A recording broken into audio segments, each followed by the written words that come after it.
Halo semuanya, selamat datang kembali di Teskar. Hari ini Anda tidak hanya menonton ulasan, Anda menyaksikan kembalinya sesuatu yang menurut banyak orang telah hilang di telan waktu. Toyota Cresa.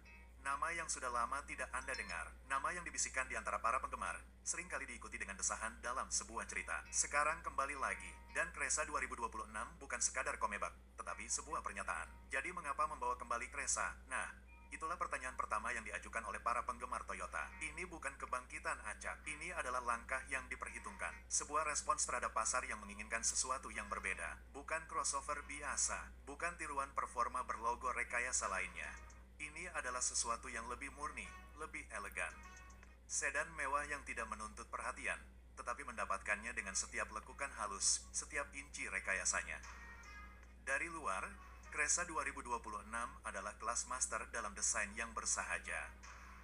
Ia tidak bersandar pada nostalgia, tetapi ada detail, gema samar warisannya dalam siluet, proporsinya.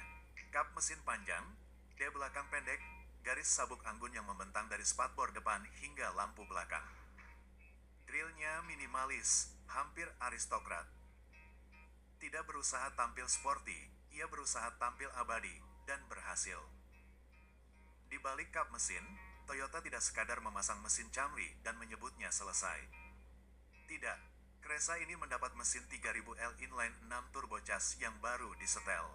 Sebuah penghormatan kepada mesin 6 segaris asli yang menggerakkan model lama, tetapi dimodernisasi secara menyeluruh. Mesin ini menghasilkan 385 tenaga kuda dan torsi 400 lb yang disalurkan ke roda belakang melalui transmisi otomatis 8 percepatan atau manual 6 percepatan opsional. Ya, Anda tidak salah dengar. Transmisi manual pada tahun 2026 di sedan mewah.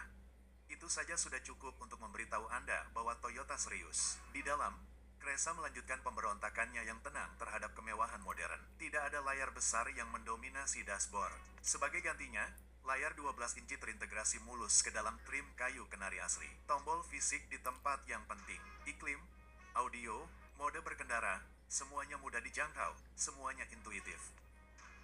Joknya dibalut kulit semianoline, dan setiap permukaan yang Anda sentuh terasa istimewa.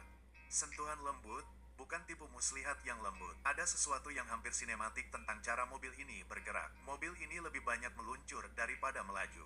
Suspensinya, pengaturan double wishbone adaptif, membaca jalan seperti sedang memindai ketidaksempurnaan. Mobil ini disetel untuk kenyamanan terlebih dahulu, ya, tetapi ada ketajaman di baliknya. Lapisan presisi yang terlihat saat Anda memacunya melewati tikungan. Ini bukan sedan sport, ini sedan pengemudi. Ada perbedaan, namun yang membuat Cresa istimewa bukan hanya spesifikasi atau desain atau bahkan performanya, melainkan auranya. Cara mobil ini terasa seperti rahasia. Di dunia tempat mobil semakin berisik, semakin berani, mencoba mengalahkan satu sama lain dengan kecerdasan buatan dan agresi yang berlebihan. Cresa muncul dalam setelan jas yang disesuaikan dan berbicara dengan lembut. Mobil ini tidak perlu berteriak. Mobil ini memang begitu adanya. Dan inilah rahasia panjangnya. Mobil ini tidak pernah dimaksudkan untuk dibuat. Setidaknya tidak seperti ini. Secara internal, Cresa dimulai sebagai studi desain. Proyek yang digemari oleh tim kecil teknisi Toyota yang tumbuh dengan mengidolakan mobil asli. Mereka ingin membuktikan sesuatu bahwa masih ada tempat di dunia untuk mesin analog yang elegan. Kabarnya, manajemen puncak Toyota awalnya skeptis. Analis pasar mengatakan mobil itu tidak akan laku. Layarnya tidak cukup, suaranya tidak cukup. Namun, saat mereka mengendarainya, semuanya berubah. Mobil itu terlalu bagus untuk dijual. Jadi, Toyota menyetujuinya secara diam-diam, tanpa pengumuman yang mencolok, tanpa turbars, hanya peluncuran yang lambat ke pasar tertentu dengan alokasi terbatas.